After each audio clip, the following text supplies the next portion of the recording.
Most Muslim men set goals. They want to memorize the Quran, get strong, build a business, or even make hijrah. And then months pass and nothing happens. Or even worse, they fall into the same trap and they go into the same loop over and over again. Let me say this as clearly as possible. Goals without a system are just a fantasy. If you don't build systems, you won't get anything done. And this video is for you to understand the first framework that has to be on your mind. A couple of years ago, I got obsessed with building a second brain. Tried every tool out there, but I ended up using Notion. Not because it's perfect, but because it's flexible, clean, and it fits how I think. Now, this wasn't about being productive for the sake of productivity. It became something else for me. Compartmentalizing my life. It became a skill set. It became a philosophy, a framework for execution. And it was a way of documenting my life, my failures, experiments, and growth. Another brain. That's when everything shifted for me. Before you say, I want, the real question is, what system is going to carry that goal on its back? That's why I say systems before goals. Because without any system, goals are just emotional highs with no way behind them. There's nothing to hold them in place. Every win I ever had, whether business, Arabic, seeking Islamic knowledge, they came because there was a system first. And every loss, it was because I tried to wing it. I tried to freestyle it and nothing happened. System teach you how to think. Today you might say, I need a content creation system, for example. But wait, are you building a content creation system just for the sake of posting videos like reminders or whatever? Or is it for inbound lead generation? Are you optimizing for followers or are you optimizing for sales? Is it for reach? Is it for community? Same thing with Arabic. You need to think straight. Are you learning to pass a test, to reach a certain level, to sit down with a sheikh, to read classical text? Or are you learning to think like an Arab, to actually develop the roots inside of your head? Different outcome, different system, different layers of thinking. That's what systems do. They force you onto multi-layer thinking. Let me give you a real example. When I first started learning Arabic, I used flashcards. 20 words a day, drill, forget, review. Simple repetition. That was system one. Months later, that system collapsed. Now I needed to prepare 6 hours mutala sessions. Now it wasn't about vocabulary anymore. It was about precision, organization, the right questions, and everything all together. The game changed entirely. So the system had to evolve. Same thing with business. At first, I thought I needed a posting schedule. But then I realized was I trying to go viral or trying to attract new clients? Or am I repurposing my content? That's one system. If I'm building a long-term community, that's another system. One system demands speed, the other one demands depth. Now, for example, let's talk about fitness. At first, you just show up, push-ups, a few sets, warm up, do your little routine, then you're done. Then you hit a wall. So now you need to track your macros, your sleep, load, skill cycles. Yeah, all of that becomes a conglomerate of the things you actually need to master.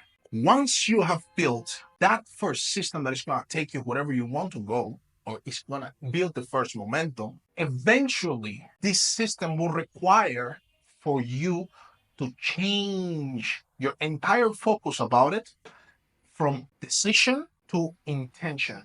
Now, your intention is the most important point of that. Not just what am I doing, but why? What's the ripple effect of it? What's next? And that's when systems go from being a tool to being who you are. But let me give you the hard truth right now.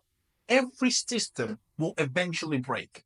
That's entropy, that's qadr, that's life. What works today, it'll stop working tomorrow. Your fitness system from 6 months ago won't fit your needs and goals or desires today. Your Arabic system for vocabulary won't help you when you're prepping for a bigger class or more important class or a deeper class that you're going to. Systems have to evolve. If they don't, they decay. And when they decay, everyone quits. So here's what I did. I compartmentalized my life and built a system around every single aspect of it. From spirituality to seeking ilm, to fitness, to making money online, to brotherhood and networking, and finally, my family. Each one has its own systems and subsystems, its own scorecard, its own rhythm. They don't compete with each other, but they complement.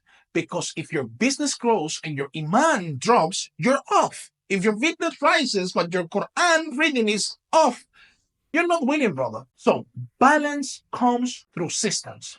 Integration comes through discipline. Here is something I want you to understand. You will rise to the effectiveness of your systems, not your goals, not your motivations, not your du'as, but your systems and how you set them in place. You have to be creative because if you want to be strong, what is your training and recovery? What is your diet? If you want to lead your family, what's your communication and provision systems? You want to be respected? What is your internal governance systems? You won't outgrow your system. Your ceiling is the systems you set in place. Here's another one. Prioritization is deciding what you are not going to do. And when you try to build 10 systems at once, all of them are weak. But power comes from focusing on it. Pick one thing. For example, memorizing Quran, build it, break it, rebuild it better, then stack the next one on top of it. This is how real men build empires, brick by brick, system by system. The Prophet ﷺ didn't just give us guidance. He gave us his life and he gave us systems for it, for purifications, for government, for wealth, justice, learning, ibadah, everything. His entire sira is an actual blueprint on how to become the best men. And the greatest leaders of this ummah, they didn't build movements around hype. They didn't jump on a trend. They built it with structure, with system that outlive them. That's legacy. That's leadership. And that's how we win. The main takeaway I want you to have with this is that you need to become creative about the things you're building and how you're building them. For example, let's say you want to finally build your own business, your first online business. You need several things in place. You need your business foundations, your inbound lead generation, outbound lead generations in case that you're going to do outbound, paid advertisement, and your delivery. But once you actually go through them, you need to find your niche. You need to make an offer. You need to establish your operational drag. Then you need to find your edge. And finally, you need to package it. Then you move on to inbound lead generation. You need to create the different channels that you're going to be using in order to build your personal brand or your company's brand. It doesn't really matter. Once you build that, you need to optimize it. After optimizing it, you need to create a content schedule. After you create the content schedule, you need to actually record yourself or write it out or design it. Whatever it is, you need to post it. You need to optimize the posting. So you need to become creative about the things that you're learning and you need to start thinking in layers. So the next time you go about doing something new or setting yourself in a new goal, ask yourself creatively, what comes after this?